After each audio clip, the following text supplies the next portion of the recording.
Мен Гапарова Аяна. Мен мекентану сабағынан дем алу деген темада өз түсінігімді айтып берейін.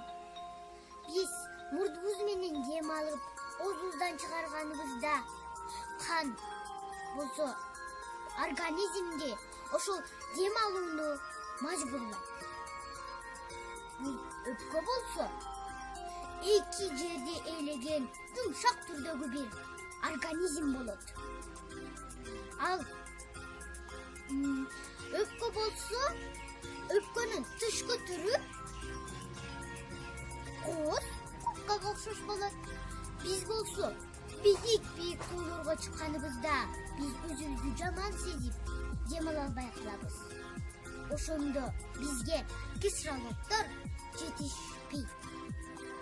Адам абадан кычкылтекти алып, көмүр кычкыл газын бөлүп чыгарат. Башкы дем алуу органынын көрүнүшү өпкө көкүрөк клетканын эки жагын тең ээлеп турган жумшак чоң орган. Жанып турган чыйрак болчу, билим ордо мектебим. Агып турган булак болчу, гүлдөй берген мектебим. Жанып турган чыйрак болчу, билим ордо мектебим. Агып турган булак болчу, гүлдөй берген мектебим. Парарурам пам, парарурам пам, парарурам пам пам пам парарурам пам, парарурам пам, парарурам пам, парарурам. Парарурам пам, парарурам пам, парарурам пам пам пам парарурам пам, парарурам пам, парарурам пам, парарурам. Эми мен орус элдеринин музыкасын айтып берейин. Орус элдери болсо маданият жана ырга эки түргө бөлүнөт. Алар каада салттарга жана үрп-адаттарга абдан көңүл бурушат.